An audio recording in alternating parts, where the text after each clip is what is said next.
दोस्तों, आज की कहानी है बहू ने पूरे घर की जिम्मेदारी उठाई है। दोस्तों, कहानी शुरू करने से पहले अगर हमारे चैनल को सब्सक्राइब नहीं किया हो तो कर लीजिए ताकि आपके पास पहुंचे हर नया वीडियो।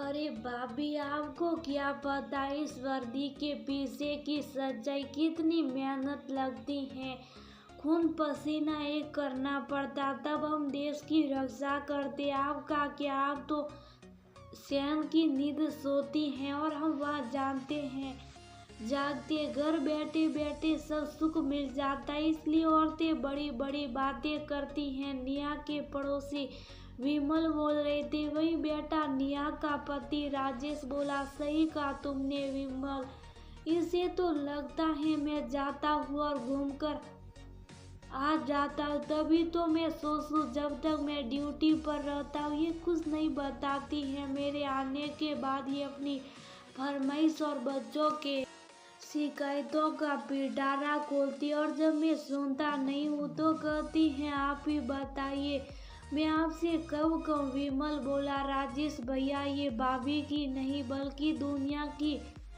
75% औरतों की आदत है। उन्हें तो लगता है फौजी की पत्नी होना मतलब सुख का जीवन जीना, घर बैठे सब कुछ मिल जाता। अरे नौकरी तो हमें करनी पड़ती है, बच्चे घर संभालने में क्या मेहनत लगती। इतना कहकर दोनों हंसने लगे। नेहा बोली, विमल भैया ये तो गलत बात है, मांगती हूँ हम वर्दी पहनकर आपके साथ ड्यूटी पर नहीं जाते, परंतु जब आप नौकरी करने जाते तो सारी जिम्मेदारी किसके भरोसे छोड़कर आते। अगर हम औरतें अपनी जिम्मेदारी ना निभाए तो क्या आप चैन से काम कर पाएंगे। मानती हूँ आप मेहनत करते, पर औरतें बिना वर्दी के भी अपने देश के लिए अपना धर्म निभाती हैं, तभी तो पति को हंसते हंसते विदा करती हैं और हर शाम उसके आने का इंतजार करती हैं।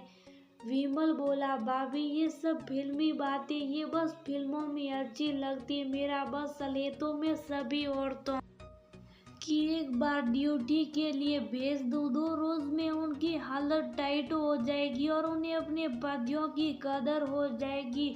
नेहा बोली, आप हमें ड्यूटी पर क्या भेजेंगे, हम आपको चुनौती देते कि 2 दिन घर, बच्चे और सभी जिम्मेदारियों को निभाकर दिखाओ, तब पता चलेगा कि हम भी अपनी जिम्मेदारियों को बड़ी कठिनाई से निभाते। दुनिया में कितनी औरतें ऐसी हैं जो वर्दी पहनकर देश सेवा और बहू बनकर घर की जिम्मेदारी निभाती हैं, ना ही तनख्वाह की मांग करती और ना ही शिकायत का मौका देती हैं। तभी नेहा की सास कुसुम जी आई और बोली, मैं बहू की बातों से 100% सहमत हूँ। बहू वर्दी नहीं पहनती पर घर से भी देश के लिए अपनी जिम्मेदारी निभाती। आज राजेश हमें किसके भरोसे छोड़कर नौकरी पर जाता है। अगर बहू ना होती तो क्या तुम नौकरी चेंज कर पाती, तुम्हारे बच्चे कब अगली कक्षा में चले जाते ये तुम्हें मालूम तक नहीं होता, तुम्हारे बाबूजी कौन सी दवाई खाते ये भी तुम्हें मालूम ना होगा। बहू ने पूरे घर की जिम्मेदारी उठाई है, मतलब देश के लिए उसने भी अपना सहयोग दिया। राजेश हंसने लगा और बोला, माँ भी क्या बात करती है, ऐसे तो इसका गुरूर और बढ़ जाएगा। कुसुम जी बोली, इसे गुरु नहीं गर्व कहते, जब उसका पति फौजी है तो सबसे शान की बात तो है ही। औरत के लिए शान की बात है कि औरत घर संभालती है और पति को हर जिम्मेदारी से मुक्त करके ड्यूटी पर जाने को कहते, मतलब उस काम में वह भी उतना ही सहयोग देती है, तो हुई ना औरत भी कुछ वर्दी के समान की हकदार। विमल बोला, राजेश भैया तो सासी भी भाभी के पक्ष में, तो इनका पलड़ा तो भारी होगा। राजेश के पिता मनोहर लाल जी बाजार से लौट कर आए और बोले, बहू तुमने क्या राजेश के लिए कपड़े सिलने दिए थे? दर्जी बोल रहा था तैयार हो गया। राजेश बोला, निया ये तुमने अच्छा काम किया, वह ज्यादा कपड़े रख नहीं सकता, मेरे पास 4 जोड़ी और सबकी हालत खराब हो गई। और ये बात तुम्हें कैसे पता चला? निया मुस्कुराकर बोली, आप हम सबका ख्याल रखती और मैं आपकी जरूरतों को समझती हूँ। भले मैं वहाँ का पसीना पोंछने के लिए नहीं रहती, पर दिल से अपने देश और अपने सिंदूर के लिए दुआ करती हूँ। मेरा सिंदूर बना रहे और देश की रक्षा होती रहे, बस यही तो एक फौजी की औरत दुआ करती है। विमल बोला, राजेश भाई मुझे तो पता ही नहीं था कि भाभी आपके कपड़ों का नाप तक जानती और आपके बिना बोले आपकी पसंद की हर जरूरत पूरा कर देती हैं। तभी तो सासी कह रही है कि भाभी बिना वर्दी के भी देश के प्रति अपना फर्ज निभाती हैं। बताओ, आप 4 दिन की छुट्टी में आते और जरूरतों का सामान यह तैयार मिलता, मानना पड़ेगा भाभी आपको सलाम। कुछ रोज में राजेश और विमल की छुट्टी खत्म हो गई। दोनों एक साथ ही जा रहे थे। विमल अपने घर से सारा सामान लेकर दरवाजे के बाहर निकला। इधर राजेश की पत्नी ने उसका सारा सामान उसके बोलने से पहले ही पैक करके रखा था। एक खेले में खाने पीने की ऐसी चीजें बना कर दी थी जो लंबे समय तक चल सके।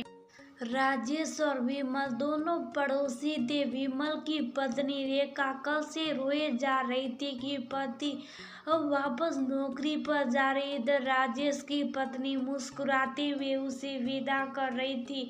विमल बोले, देखो भाभी से कुछ सीखो। वह हंसते हुए राजेश भाई को विदा करते, और तुम हो कि इतना रो रही हो, थोड़ा मुस्कुराओ ताकि तुम्हारा मुस्कुराता हुआ चेहरा मेरी आंखों में रहे। निया मुस्कुराकर रेखा से बोली, बहन हमारे पति देश के लिए काम करने जा रहे, ईश्वर से दुआ करते रहो और अपनी जिम्मेदारी को निभाते रहो। इसी में देश का और हमारा सुख है। अगर वह चिंतित जाएंगे तो कहीं कोई सुख हो जाए तो देश के लिए अपना फर्ज कैसे निभाएंगे? घर परिवार की जिम्मेदारी निभाते हुए मुस्कुराते हुए उन्हें विदा करो। ये खुश रहेंगे तभी तो हम यहाँ खुश रहेंगे। राजेश निया से बोला, तुम सबका ध्यान रखती हो, मुझे तुम पर पूरा भरोसा है। मैं वह तुम्हारी बदौलत देश की सेवा कर रहा हूँ। अगर तुम ना होती तो घर और परिवार की चिंता छोड़कर मैं कैसे काम पर जाता। सबके साथ अपना भी ख्याल रखना, तुम हो तभी हमें। उसने मुस्कुराते हुए राजेश की विदा किया। अंदर ही अंदर आत्मा आंसू बहा रही थी, पर नैनों में गर्व की चमक थी कि हम इस फौजी की पत्नी हूँ जो कभी हाथ नहीं मानूंगी, मुस्कुराती रहूंगी और देश के प्रति अपना सहयोग बिना वर्दी के भी देती रहूंगी। जब पति वर्दी पहन लेता तो कहीं ना कहीं उसकी पत्नी भी खुद को उस वर्दी के प्रति अपनी जिम्मेदारी समझती है और अपने मन को इतना कठोर कर देती है। दोस्तों, जो औरत घर में अपनी जिम्मेदारी निभाती है, क्या वह सम्मान की हकदार नहीं होती? अगर वह अपनी जिम्मेदारियों को ना निभाए तो पुरुषों पर कितनी जिम्मेदारी बढ़ जाएगी। तो कभी कभी कुछ मीठे बोल उनके लिए भी कहे, उन्हें भी अच्छा लगता है।